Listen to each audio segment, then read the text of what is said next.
We've put another year behind us. Say goodbye to 2022 and heading towards a new year. Lots of new regulations regarding housing coming into effect starting January 1st, 2023.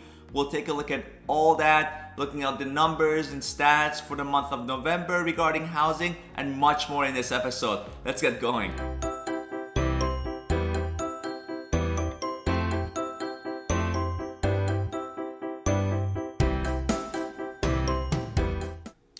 Starting January 2023, we're going to have 3 new rules and regulations regarding and impacting the housing market.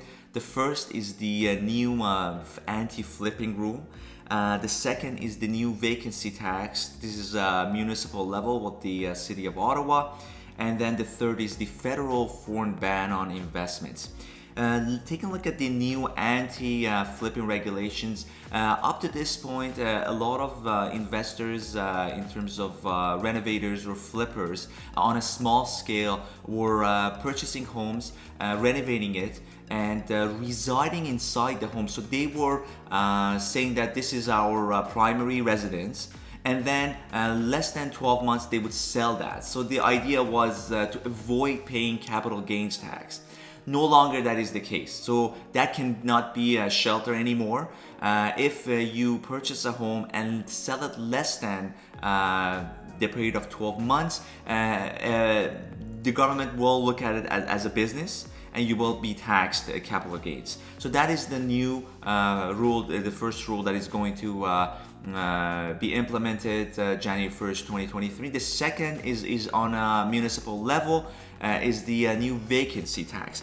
And basically what that is saying is that if a property is vacant more than 184 days on a calendar year, the city of Ottawa will tax that property 1%. So it's an additional 1% tax. Okay? And you have to declare this vacancy to the city of Ottawa on annual basis. So you have to file it every year, and you have time between January to March to make this declaration. Now, there are exemptions on this. So basically, death of a registered owner, property owner being in hospital or long-term care, arm's length sale of property, specific court orders prohibiting occupancy of sale, rental of the property, and extended renovations or construction. So this is basically for a long period of time that you've got a permit for. And also if the cottage was a rental with a valid permit for at least 100 days. So these are cases where you will be exempt for the new regulation, new vacancy tax for the city of Ottawa. But other than that, if a property is kept for that period of time that we discussed, there will be a 1% tax. Now the third regulation is the foreign buyer ban, and that is to block any sort of a foreign investment federally for a period of 2 years starting January 1st, 2023. So that's in addition to the Ontario non-speculation tax of 25% that we've had so far. So in Ontario, if you were a non-resident, you would have to pay a 25% tax on each purchase. Again, I haven't seen a lot of investors going for that, so the federal ban of 2 years may not have much of an impact on Ontario or Ottawa as a whole and in general because of the non-speculation tax being at play already. But for a period of 2 years, this is what's coming into play, and a lot of professionals such as lawyers, realtors, financial brokers, and so on will face penalties if they were to assist with these sort of transactions, helping non-residents purchase homes and not declare. So those are the 3 things that are coming into play with the hope that it will help the housing market in the long term. I think at the end of the day, we still need more homes to be built, affordable housing, development, because these will help in a certain way, but they're not fixing the actual problem of lack of homes, considering the need domestically, the amount of immigration to Canada. Also, we did have an increase on December 7th of 0.5 basis points. So now we're looking at the overnight rate of 4.25%.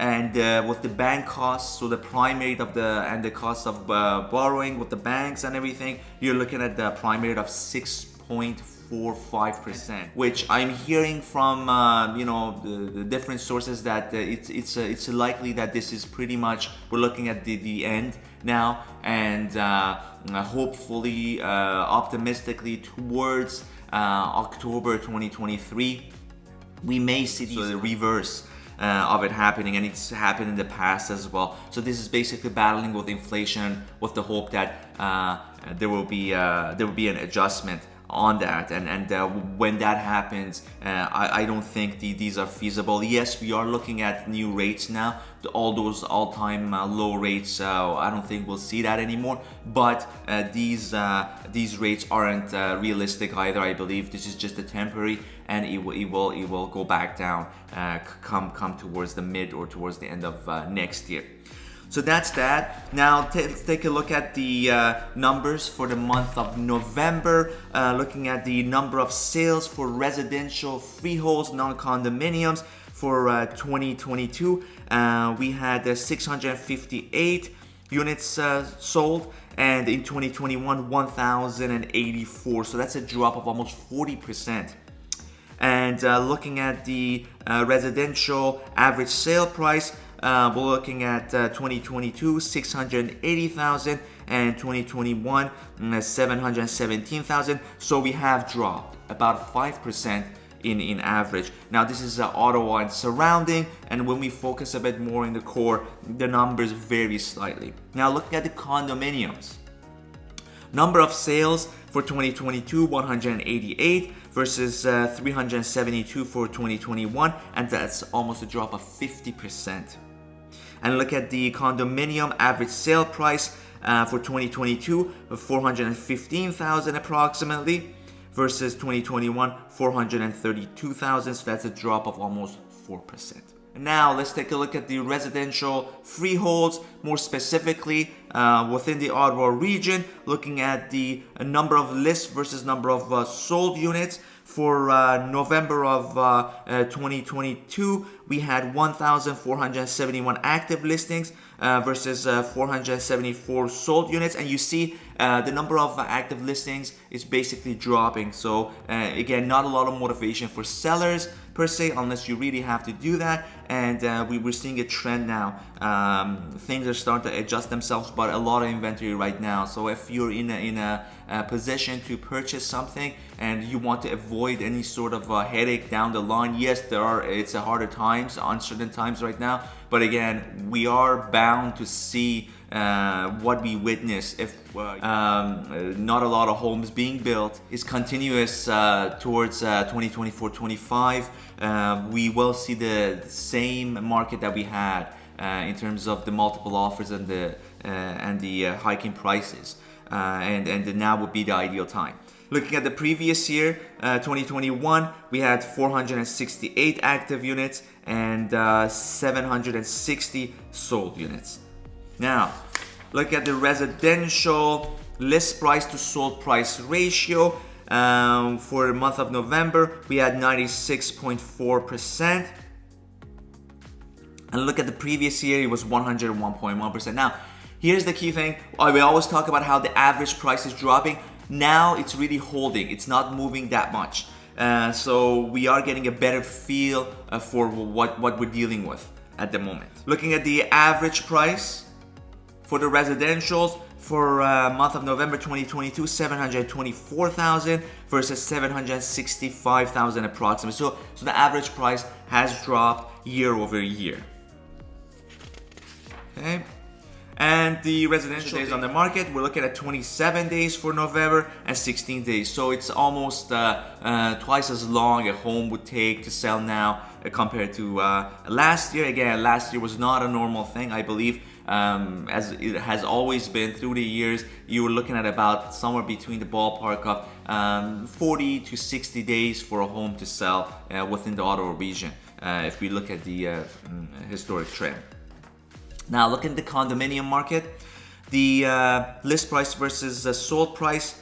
Looking at November, 609 units active and 172 sold units, versus last year where we were at 408 listed units and 363 sold units. So we are again fluctuating in the condo market. The prices of condos are holding. Looking at the condominium list versus sold price ratio, we're looking at 96.7% for November versus last year 99.4%, so very close to asking as before. And I feel a condominium similar to residential freehold in terms of average price, they're not dropping as much as we've seen in the previous months.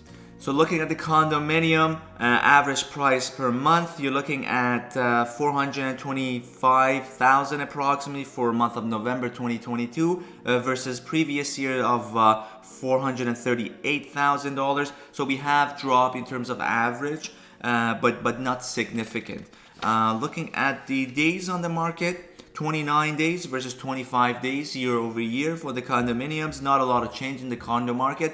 It's relatively the same as before, as opposed to the residential freeholds. Now, the rental market. We have more inventory now. Interestingly, looking at the active versus rented units, 877 in month of November of active units and 450 rented units. And I believe, again, looking at the year over year, it's a trend. It's a seasonal trend more towards the rental market than anything else. And I believe that this gap will shrink as we get into the spring or summer months. And looking at the previous year, we had 804 active units and 427 rented units. Looking at the rental days on the market, 26 days versus 31 days year over year, which is not a significant change. Again, depending on the location and the type of home, I believe we're steady and more of a balance with the rentals. Eventually, you will see the change in the rental prices just because affordability is getting more difficult for people to purchase homes. They tend to move towards more affordable housing, such as condominiums, lesser listed residential homes, and they may decide to rent properties, which hence will pour more pressure on the rental prices, and the rental price will increase most likely towards the mid 2023 and 2024. So there you have it. I wish you and your families a wonderful holiday season. I hope you can take time to relax and enjoy. And as always, I'm available by phone, text, email to talk to you guys regarding any questions you might have regarding the housing market. Love to sit down over a cup of coffee to talk to you in person as well. And until next time, take care.